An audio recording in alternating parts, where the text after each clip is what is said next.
La Declaración Universal de los Derechos del Hombre de la Organización de las Naciones Unidas del 10 de diciembre de 1948 sostiene que, considerando que el reconocimiento de la dignidad inherente al hombre y de los iguales e inalienables derechos de todos los miembros de la familia humana, constituye el fundamento de la libertad, de la justicia y de la paz en el mundo. El artículo 1 dice que todos los seres humanos nacen iguales en dignidad y en derechos. Es decir que, difícilmente puede haber libertad, justicia y paz sin respetar la dignidad de la persona humana. Esa dignidad está presente desde la concepción del ser humano hasta su muerte natural, y los modernos sistemas democráticos se verán fortalecidos o debilitados como tales en la medida en que se rijan por estos principios. Y regirse por estos principios implica no permitir que la corrupción en ninguna de sus formas se asiente como parte integrante del sistema. Una sana conciencia del mundo que nos rodea nos hará ver que hay un orden natural en todas las cosas y que por lo tanto también hay una naturaleza humana que contiene lo dicho precedentemente. Aunque sorprendentemente hayan quienes lo niegan, existe una naturaleza humana objetiva del ser humano de la cual emana su dignidad inherente. Y esta naturaleza humana es un reconocimiento de una reivindicación y no por un acuerdo social. En nuestro caso, no podemos no remitirnos a nuestros antecedentes históricos tomando como ejemplo a algunos de nuestros próceres que reconocían en los valores cristianos el origen de esta cosmovisión de la dignidad de la persona humana. Por ejemplo, Santiago de Liniers, el héroe de la reconquista y defensa de Buenos Aires, fue un gran devoto de la Santísima Virgen María bajo la advocación de Nuestra Señora del Rosario, a quien entregó las banderas tomadas a los enemigos ingleses cuando se rindieron en 1806 y 1807 en Buenos Aires. Manuel Belgrano reconoció públicamente y documentalmente que los triunfos en las batallas de Salta y de Tucumán sobre las armas españolas se debieron al patrocinio de la Madre de Dios en su advocación de Nuestra Señora de la Merced, a quien puso como generala de las tropas patriotas. San Martín también puso al ejército de los Andes bajo la protección de Nuestra Señora de la Merced. No podemos dejar de mencionar que el operativo de recuperación de nuestras Islas Malvinas en 1982 llevó por nombre Operación Rosario en alusión a la Virgen del Rosario.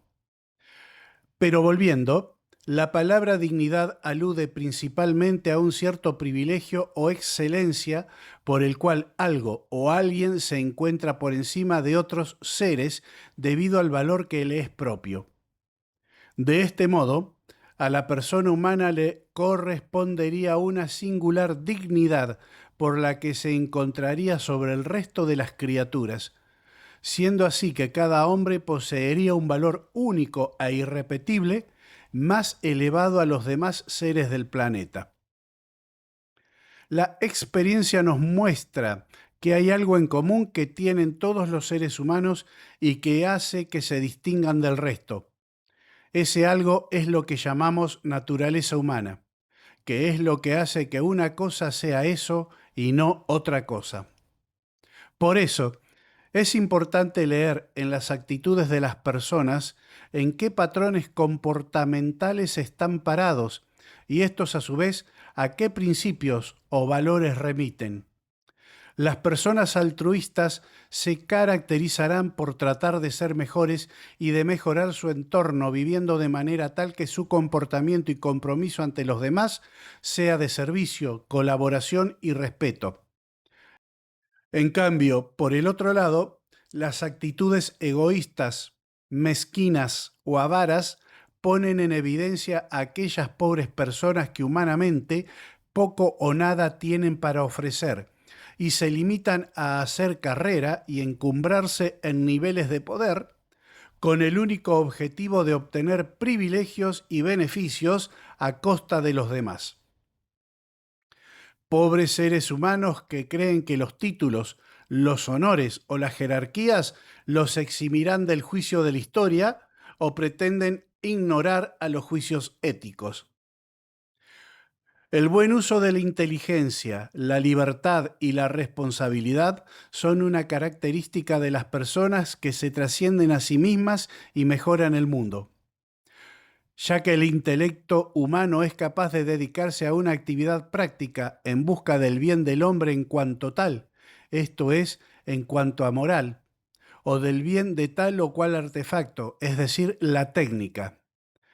De estas características podríamos deducir también la espiritualidad del alma, puesto que sabemos que la tarea propia de la inteligencia, que es la de entender, no se limita a lo material.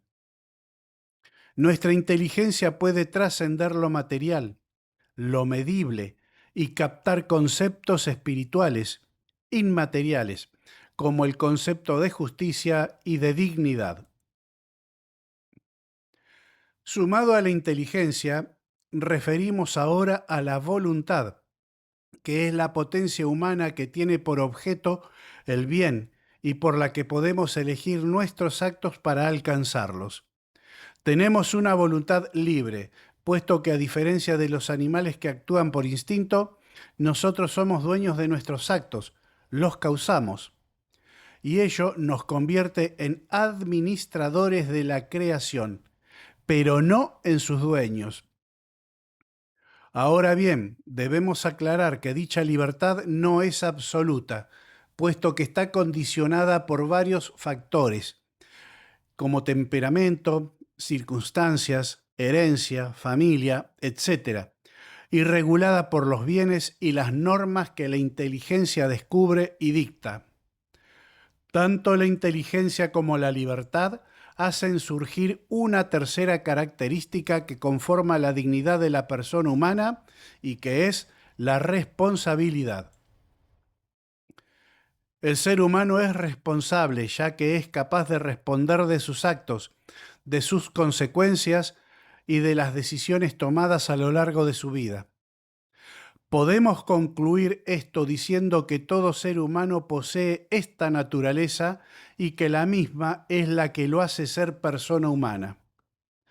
Por lo tanto, la dignidad humana se fundamenta en la persona, en ser único, irreemplazable, dotado de inteligencia, voluntad, libertad, intimidad, capacidad de amar e inmortalidad.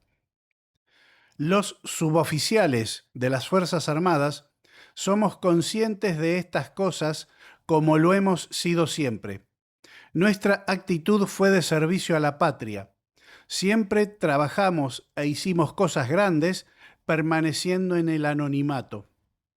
Sabíamos que al final del camino lo único que nos esperaba era una conciencia tranquila que nos permite mirar a la cara a cualquiera en cualquier lugar. Llevamos con altruismo la dignidad de la persona humana, porque es triste y vergonzoso ver a ciertos personajes que, una vez que se les retiró el poder que se les había prestado, se esconden o dan vuelta la cara para no ser reconocidos.